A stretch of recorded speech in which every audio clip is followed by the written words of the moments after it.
प्रिय विद्यार्थियों, नमस्कार।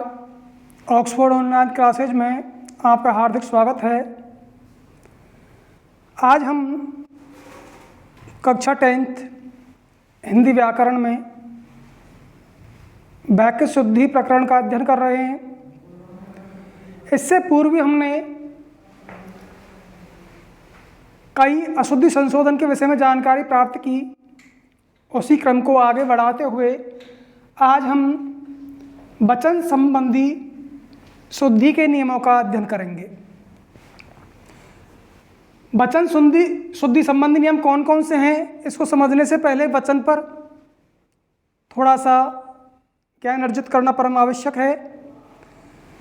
वचन किसे कहते हैं आपको पहले ही बतला दिया गया है, आज पुनः इसकी पुनरावृत्ति कर देता हूँ। वचन का अर्थ है संख्या, अर्थात जिससे संख्या का बोध होता है या जो एक या अनेक का बोध कराता है उसे हम कारक कहते हैं। हिंदी में दो कारक होते हैं, दो वचन होते हैं, एक वचन और बहुवचन। पुनः एक बार, वचन का तात्पर्य है संख्या, अर्थात जिससे संख्या का ज्ञान होता है उसे हम वचन कहते हैं। या दूसरे शब्दों में जिससे एक या अनेक का या बहुत का ज्ञान होता है वह वचन कहलाता है। और हिंदी में दो वचन होते हैं, एक वचन और बहुवचन।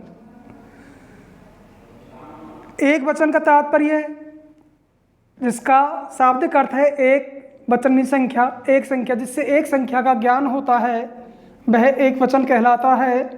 तथा बहुवचन, बहु मीन्स अनेक, वचन मीन्स संख्या, जहाँ पर अनेक संख्याओं का ज्ञान होता है उसे बहुवचन कहते हैं। यहाँ पर बहुवचन के अंतर्गत दो या दो से आगे तक की संपूर्ण संख्याओं का ज्ञान हो जाता है। तो दो या दो से अधिक जितनी भी संख्याएं सभी बहुवचन के अंतर्गत मानी जाती हैं। तो हम वाक्य रचना करते समय कुछ वचन संबंधी अशुद्धियां कर देते हैं। तो वाक्य लेखन में वचन संबंधी अशुद्धियां नहीं हो, इसके लिए इसके कुछ नियम निर्धारित किए गए हैं, जिनमें पहला नियम है कि आदर सूचक शब्दों का प्रयोग हमेशा बहुवचन में किया जाता है। यदि हम किसी को सम्मान प्रदान करते हैं, किसी का आदर करते हैं, किसी को मान देते हैं, तो ऐसी स्थिति में जो आदर सूचक शब्द हैं वे हमेशा बहुवचन में प्रयुक्त होते हैं। जैसे पिताजी आ रहे हैं, जैसे पिताजी आ रहे हैं। अब पिताजी कितने हैं? एक, संख्या कितनी है? एक। लेकिन पिताजी आदरणीय है, सम्माननीय है, उस सम्मान को प्रकट करने के लिए यहाँ पर जो क्रिया प्रयुक्त हुई है वो किसकी आई है? बहुवचन की। इसलिए यहाँ पर स्पष्ट किया गया कि आदर सूचक शब्दों का प्रयोग हमेशा बहुवचन में होता है। पिताजी आदरणीय है, इसलिए यहाँ पर बहुवचन क्रिया का प्रयोग किया गया है। दूसरा उदाहरण देखते हैं। अधिकारी महोदय कह रहे थे। अधिकारी महोदय व्यक्ति एक है, लेकिन उस पद पर आसीन होने के कारण वह आदरणीय है, सम्माननीय है। अतः उनका सम्मान प्रकट करने के लिए एक वचन कर्ता के साथ क्रिया बहुवचन की प्रयुक्त होती है। जैसे अधिकारी महोदय कह रहे थे। यहाँ पर अधिकारी महोदय व्यक्ति एक है, लेकिन कह रहे थे, ये क्रिया बहुवचन की प्रयुक्त हुई है। क्यों? क्योंकि यहाँ पर अधिकारी महोदय सम्माननीय है, आदरणीय है, उनका आदर प्रकट करने के लिए एक वचनकर्ता के साथ बहुवचन की क्रिया प्रयुक्त होती है। जैसे कल प्रधानमंत्री महोदय भाषण देंगे। अब प्रधानमंत्री महोदय व्यक्ति एक है, लेकिन देंगे क्रिया कैसी आ रही, बहुवचन की क्यों आ रही है? क्योंकि सम्मान प्रकट करने के लिए एक वचन कर्ता प्रधानमंत्री के साथ देंगे बहुवचन क्रिया का प्रयोग किया गया है। आगे देखते हैं नियम नंबर 2। नियम नंबर 2 क्या कहता है कि प्राण, दर्शन, आंसू, हस्ताक्षर, देखने में ये सभी शब्द एक वचन प्रतीत होते हैं, लेकिन जब इनका वाक्यों में प्रयोग होता है तो ये हमेशा बहुवचन में प्रयुक्त होते हैं। इसका ध्यान रखना है। प्राण, दर्शन, आंसू, हस्ताक्षर ये हमेशा बहुवचन में ही प्रयुक्त होते हैं। देखने में एक वचन से प्रतीत होते हैं, लेकिन इनका प्रयोग हमेशा बहुवचन में किया जाता है। जैसे दशरथ के प्राण निकल गए। निकल गए, निकलने वाले कौन? प्राण, कर्ता। देखने में एक वचन से प्रतीत हो रहा है, लेकिन हमेशा यह बहुवचन में प्रयुक्त होता है, और बहुवचन में प्रयुक्त होने के कारण निकल गए, यहाँ पर क्रिया किसकी आई है? बहुवचन की। उसी प्रकार आपके दर्शन दुर्लभ हो गए। यहाँ पर आपके दर्शन एक वचन से प्रयुक्त हो रहा है, लेकिन दुर्लभ हो गए एक वचन होता, दुर्लभ हो गया होना चाहिए था, लेकिन यहाँ पर क्रिया कैसी आई है? बहुवचन की, क्योंकि दर्शन जो है वो हमेशा बहुवचन में प्रयुक्त होता है। अगला उदाहरण देखते हैं। जैसे उसने हस्ताक्षर कर दिए। अब यहाँ पर हस्ताक्षर शब्द हमेशा बहुवचन में प्रयुक्त होगा, इसलिए हस्ताक्षर के साथ कर दिए बहुवचन क्रिया का प्रयोग किया गया है। इसलिए ध्यान में रखना है, प्राण, दर्शन, आंसू, हस्ताक्षर ये शब्द हमेशा बहुवचन में प्रयुक्त होते हैं। आगे बढ़ते हैं तो नियम नंबर 3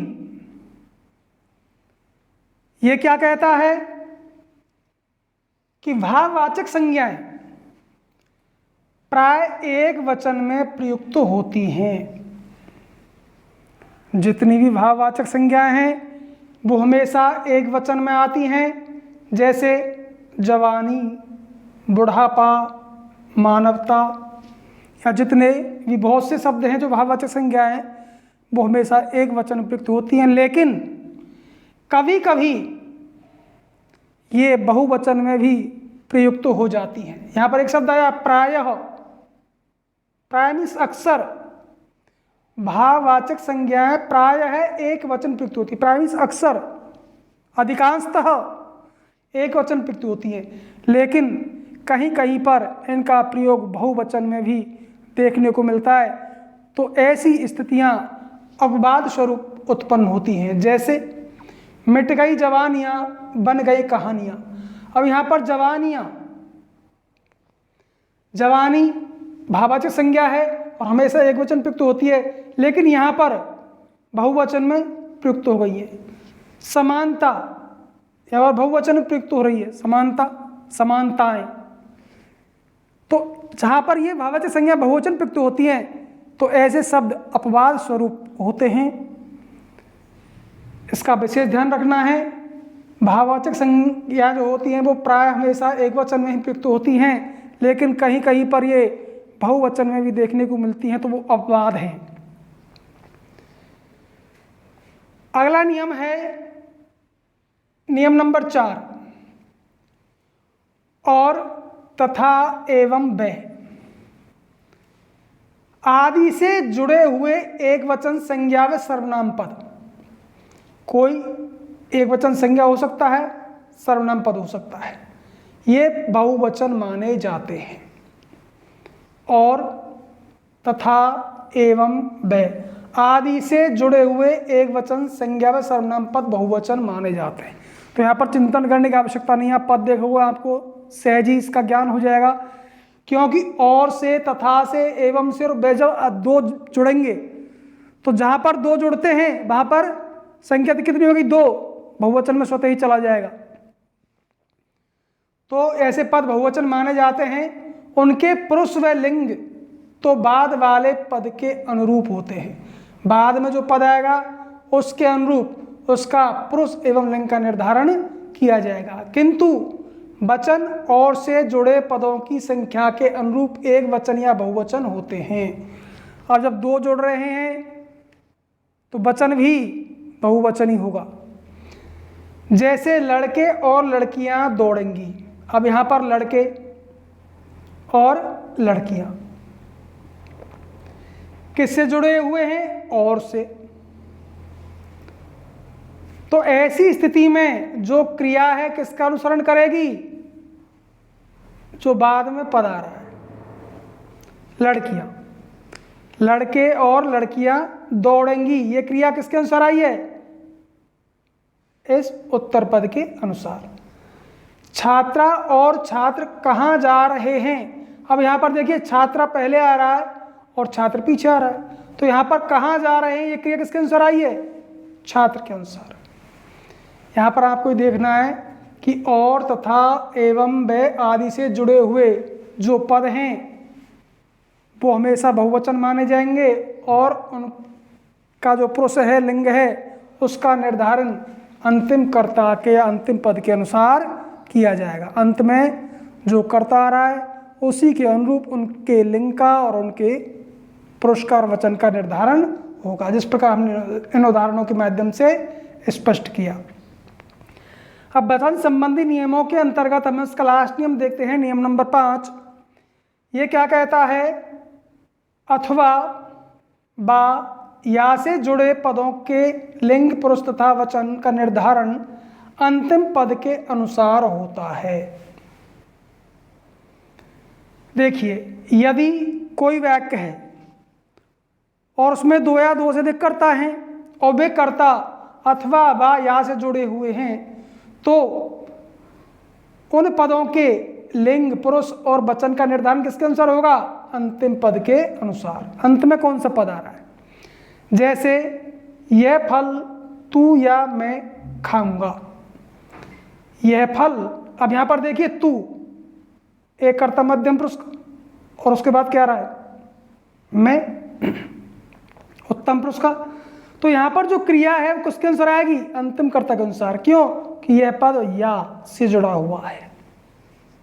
तो बा या अथवा से जो पद जुड़े हुए हैं उनमें पुरुष और वचन का, लिंग का निर्धारण अंतिम पद के कर्ता के अनुसार किया जाएगा। तो यहाँ पर जो निर्धारण किया गया किसके अनुसार किया गया है?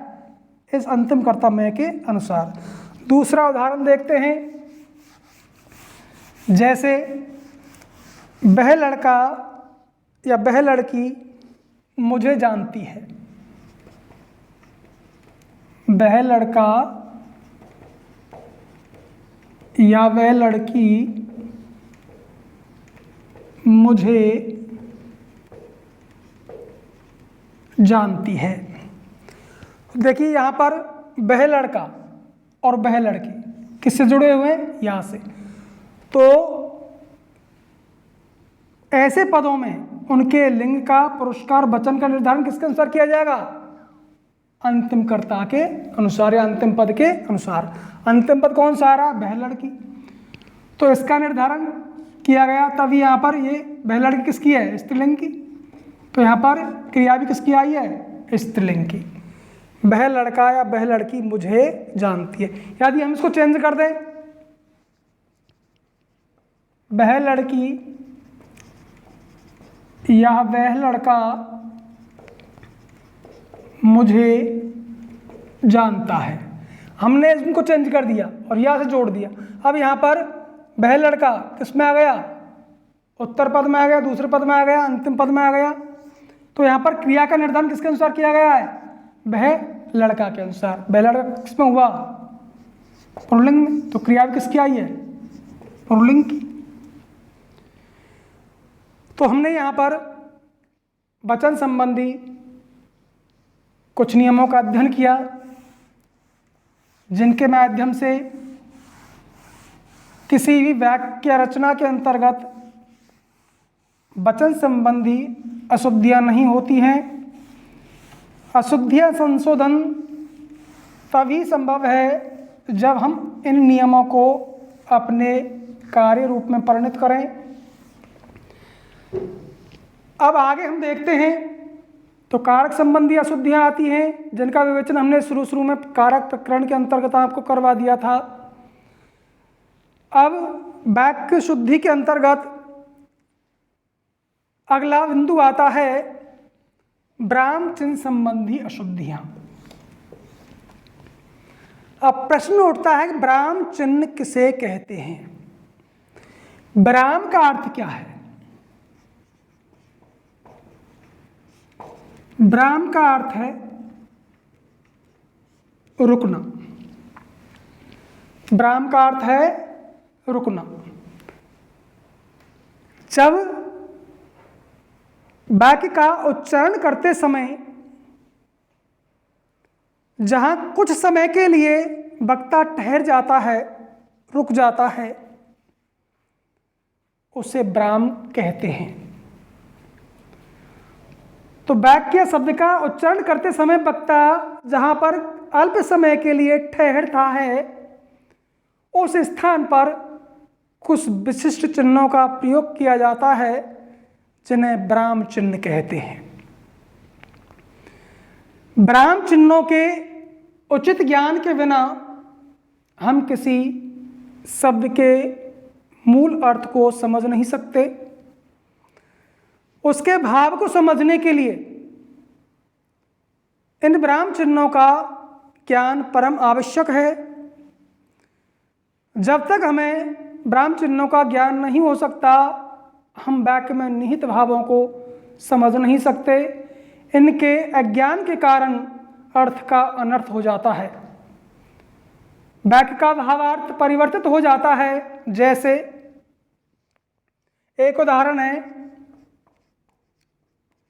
रोको मत जाने दो।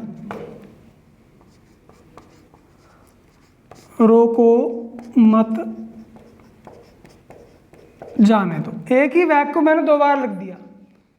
अब यहां पर मैं अल्पविराम का प्रयोग कर रहा हूं, कॉमा लगा रहा हूं, रोको। यहां पर इस चिन्ह को लगाने से इसका अर्थ क्या हुआ? रोको मत जाने दो। अर्थात आदेश दिया गया है किसी व्यक्ति को कि जो व्यक्ति जा रहा है उसको रोकिए, उसको मत जाने दो। यदि मैं इस चिन्ह को यहाँ से हटा करके किसी दूसरी जगह लगा देता हूँ तो देखिए अर्थ किस प्रकार से परिवर्तित होता है। मान लीजिए यहाँ से हटा कर इसको लगा दिया रोको मत, रोको के बाद में जो लगाया इसको यहाँ से हटा करके मत के बाद में जोड़ दिया, तो रोको मत जाने दो। तो यहाँ पर इसका अर्थ ही बदल गया, इसका भाव ही बदल गया। कोई व्यक्ति जा रहा है, दूसरे व्यक्ति से कहा गया रोको मत, तब उसको रोक रहे थे, उनको आदेश दिया रोको मत जाने दो, अर्थात यहाँ पर जाने की आज्ञा दी। और यहाँ पर रोको मत जाने दो, यहाँ पर जाने की आज्ञा नहीं है, उसको रोका जा रहा है। तो यहाँ पर इन चिन्हों के प्रयोग करने से वाक्य का अर्थ ही बदल जाता है। तो ब्राह्म चिन्हों का ज्ञान परम आवश्यक है ताकि हम वाक्य में निहित भाव को सहज रूप से समझ सकें। तो देखिए कौन कौन से ब्राह्म चिन्ह हैं जिनका प्रयोग हिंदी के अंतर्गत किया जाता है। तो सबसे पहले नंबर 1,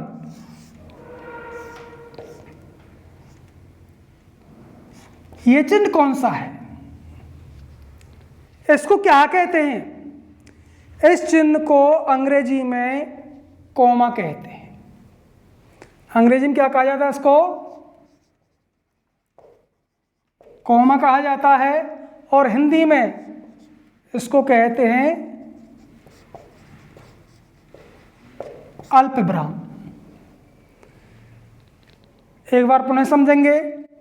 इस चिन्ह को अंग्रेजी में कॉमा कहा जाता है तथा हिंदी में इसे अल्पविराम के नाम से जाना जाता है। यह उस स्थान पर आता है जहां वक्ता बहुत ही कम रुकता है। जैसे सुरेश, श्याम और मोहन आए। अब यहां पर देखिए कॉमा कहाँ लगा हुआ है? सुरेश के बाद में।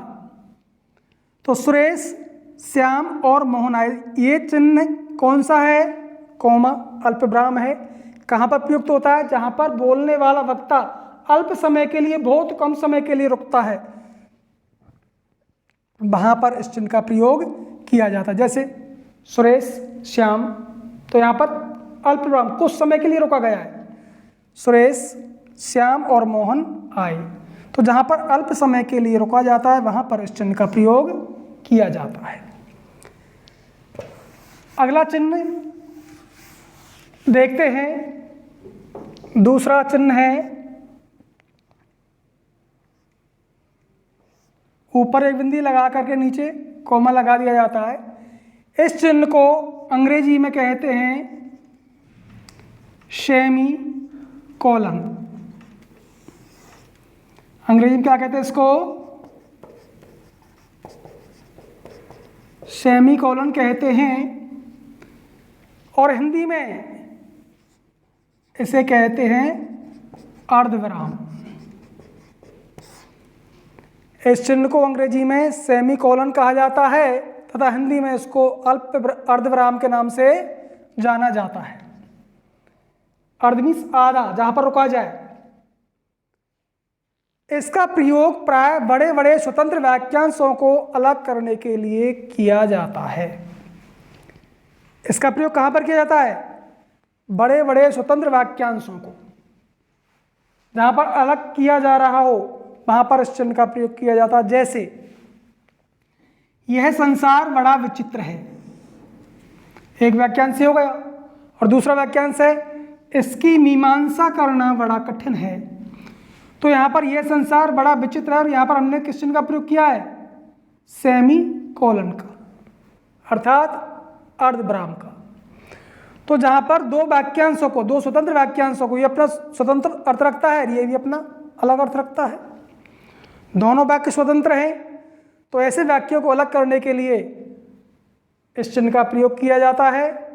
लेकिन नोट जो ध्यान में रखना है, इस चिन्ह का प्रयोग हिंदी में प्राय बहुत कम देखने को मिलता है।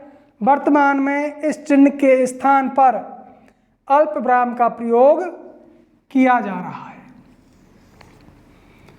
इस चिन्ह का प्रयोग पहले होता था, लेकिन इसके स्थान पर किसका प्रयोग किया जा रहा है? यहाँ पर अल्पविराम का प्रयोग किया जा रहा है, कॉमा का प्रयोग किया जा रहा है। आगे बढ़ते हैं। तीसरा है, पहले चिन्ह को समझेंगे, उसके बाद में उसका नाम। दो बिंदी लगा करके डैश लगा देते हैं। इस चिन्ह को क्या कहते हैं? इस चिन्ह को अंग्रेजी में कॉलन एंड डैश, इस चिन्ह को अंग्रेजी में कॉलन एंड डैश तथा हिंदी में विवरण चिन्ह। हिंदी में क्या कहते हैं इसको? विवरण चिन्ह या निर्देशक चिन्ह के नाम से इसको जाना जाता है। इसका प्रयोग उस समय होता है जब किसी वाक्य के आगे कई बातें क्रम से लिखी जाती हैं। जैसे निम्नलिखित शब्दों की परिभाषा लिखो। अब यहाँ पर लिखो के बाद में बिंदी लगा करके हमने डैश लगा दिया, और नीचे लिख दिया कै में संज्ञा, खे में सर्वनाम और गे में विशेषण। तो ये चिन्ह कौन सा हुआ? विवरण चिन्ह, निर्देशक चिन्ह। निर्देश दिया गया है कि किन की परिभाषा लिखनी है? संज्ञा की, सर्वनाम की और विशेषण की। एक बार पुनः समझेंगे।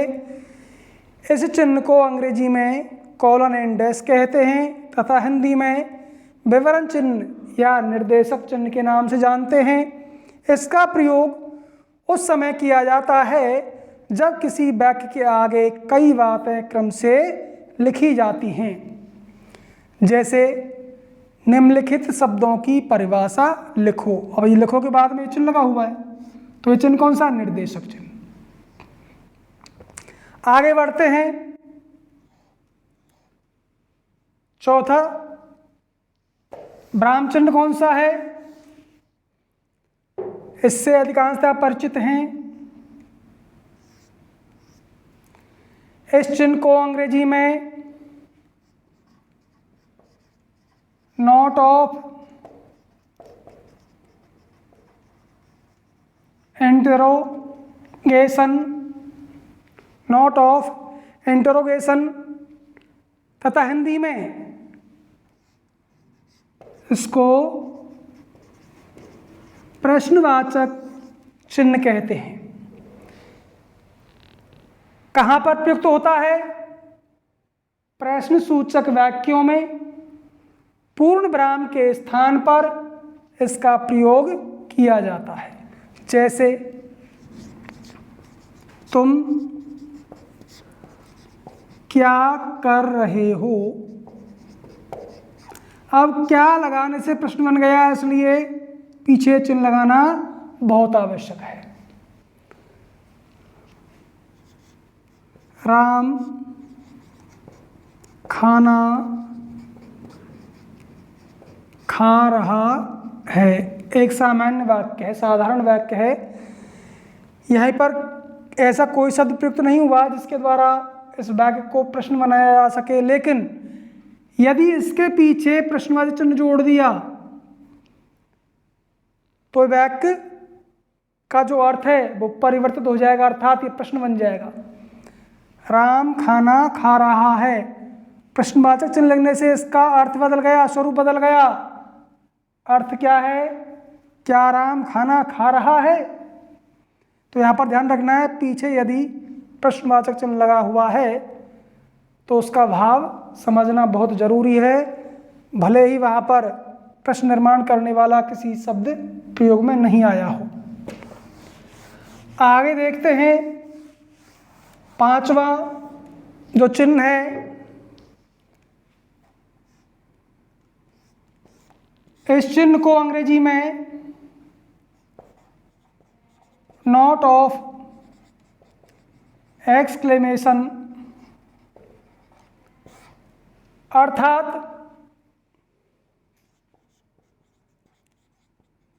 विस्मय आदि बोधक चिन्ह कहते हैं। इस चिन्ह को अंग्रेजी में नॉट ऑफ एक्सक्लेमेशन अर्थात हिंदी में विस्मय आदि बोधक चिन्ह कहते हैं। इसका प्रयोग विस्मय आदि सूचक शब्दों या वाक्यों के अंत में तथा संबोधन कारक की संज्ञा के अंत में किया जाता है। देखिए कहाँ पर प्रयोग होगा? विस्मयादि बोधक शब्दों या वाक्यों के अंत में। जैसे राम मर गया और पीछे ये चिन्ह लगा दिया है, तो आश्चर्य हो रहा है यहाँ पर, राम मर गया, आश्चर्य। अरे अरे यहाँ पर विस्मय बोधी बोधक शब्द है, उसके बाद प्रयुक्त किया गया है, तो अरे यह क्या हुआ? तो यहाँ पर विस्मयादि बोधक शब्द के अंत में प्रयुक्त हो रहा है, यहाँ पर वाक्य के अंत में प्रयुक्त हो रहा है। तो हे ईश्वर संबोधन के बाद में प्रयुक्त हुआ है, तो हे ईश्वर हमारी रक्षा करो। तो ये तीन जगह प्रयुक्त होता है मूल रूप से,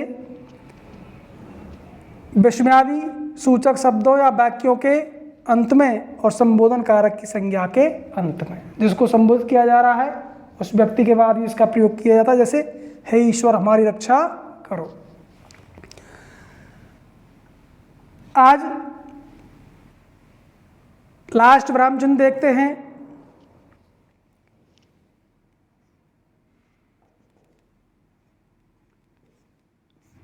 अर्थात 99 उल्टा कर दो और इधर 99 सीधा कर दो।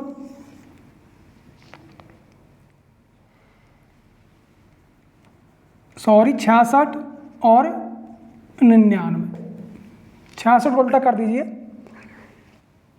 ये जो चिन्ह है कहाँ पर प्रयुक्त होता है? इस चिन्ह को किस नाम से जाना जाता है? इस चिन्ह को अंग्रेजी में इन्वर्टेड कोमा या कोटेशन मार्क के नाम से जाना जाता है। अंग्रेजी में से क्या कहते हैं? इन्वर्टेड कोमा या कोटेशन मार्क, तथा हिंदी में इसे उल्टा विराम, युगल पास या उद्धरण चिन्ह के नाम से जाना जाता है। इसका प्रयोग उन वाक्यों के आदि और अंत में होता है जो दूसरे लोगों के कथन से उद्धृत किए जाते हैं। अर्थात जो किसी दूसरे विद्वान का कथन है और वाक्य रचना करते समय जब हम उनके कथनों का ज्यों की त्यों लिखते हैं उदाहरण के स्वरूप में, तब इस प्रकार के चिन्हों का प्रयोग किया जाता है। जैसे किसी विद्वान ने कहा कि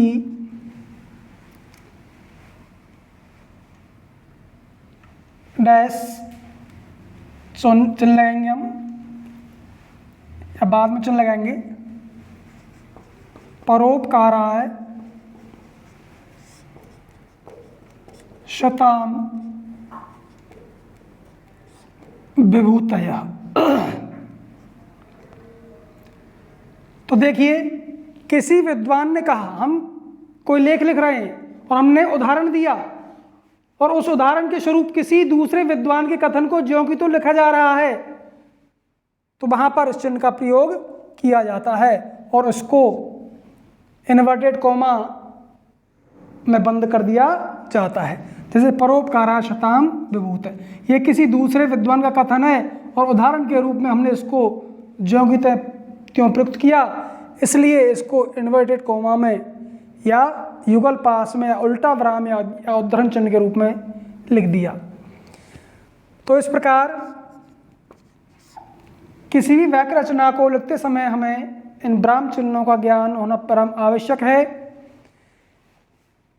इसके शेष विराम चिन्हों का अध्यापन कार्य हम अगले वीडियो में करेंगे। आशा करता हूँ आज का ये विषय आपकी समझ में आया होगा।